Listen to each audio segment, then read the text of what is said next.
अस्सलाम वालेकुम। उम्मीद है कि सब दोस्त बिल्कुल खैरियत से होंगे। एक हबस से भरपूर शाम में आपको खुशामदीद कहता हूँ।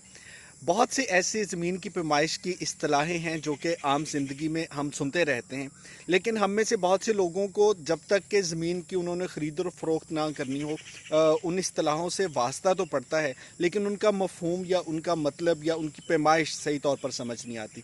सो आज की वीडियो में बुनियादी तौर पर बहुत बेसिक सी कोशिश करूँगा कि आपको समझ आ सके कि ज़मीन की तकसीम जो है इसके लिए कौन कौन से आप एदाद इस्तेमाल करते हैं या कौन कौन से मेयार इस्तेमाल करते हैं।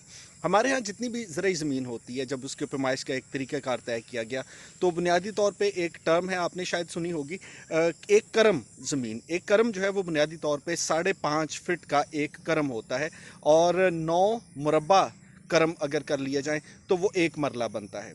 हम शुरू ही एक मरले से करते हैं कि एक मरले में कितनी जगह होती है। सो जनाब, लंबाई और चौड़ाई के हिसाब से अगर देखा जाए तो अगर एक जगह पे 272.25 फुट जगह हो तो उसको एक मरला तस्वर किया जाएगा।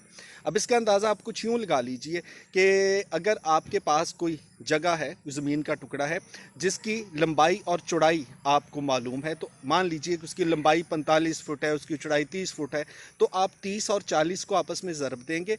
जो भी जवाब आएगा उसको तकसीम कर देंगे 272 पर, तो जो जवाब होगा वो मरले होंगे कि इतने मरले आपके पास जगह है। अच्छा, यहाँ पे एक छोटी सी चीज़ और भी आपको समझा दूँ कि ये एक स्टैंडर्ड है, लेकिन बहुत सी ऐसी पैमाइशें हैं जो कि इलाकाई समझी जाती हैं। जैसे लाहौर में आम तौर पे आप जब ज़मीन ख़रीदते हैं, रहायशी प्लॉट ख़रीदते हैं, तो लोग कहते हैं कि यहाँ पे 220 फीट का मरला है, 250 फीट का मरला भी चलता है, और उसके लिए एक इस्तिलाह भी आजकल इस्तेमाल होती है। लोग कहते हैं कि फ़लाँ कॉलोनी में लाहौरी मरला मिल रहा है। लाहौरी मरले से मुराद यह है कि वहाँ की जो स्टैंडर्ड पैमाइश है वो एक मरले में होने तो 272.25 फुट चाहिए या 272 फुट होने चाहिए, लेकिन वहाँ पे आपको 220 या 250 फुट मिलेंगे। बहरहाल 272 फुट के हिसाब से एक मरला जगह हमने आपको बता दी कि आप कैसे निकालेंगे कि लंबाई और चौड़ाई ज़रब देंगे और उसको तकसीम कर देंगे 272 पर, तो उस जगह में कितने मरले मौजूद हैं वो आपको मिल जाएंगे। अब इसके बाद मरलों से आगे आते हैं किनाल। अब मरलों से किनाल तक का सफ़र कुछ यूँ होता है कि अगर आपके पास 20 मरले जगह हो तो हम उसको एक किनाल तस्वर करते हैं, और इसी तरह फिर किनाल के बाद भीगा होता है। अब अगर आपको याद हो, हमारे हमसाया मुल्क में एक बहुत मशहूर पुराने ज़माने की फ़िल्म भी थी, एक भीगा ज़मीन।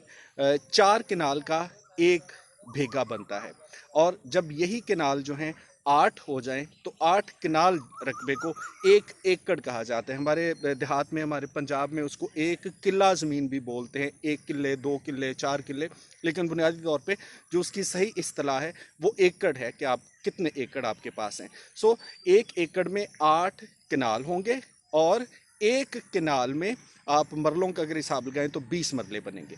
अच्छा, अब मरलों से शुरू हुआ, हम किनाल पे आ गए, किनाल से हम 1 एकड़ पे आ गए।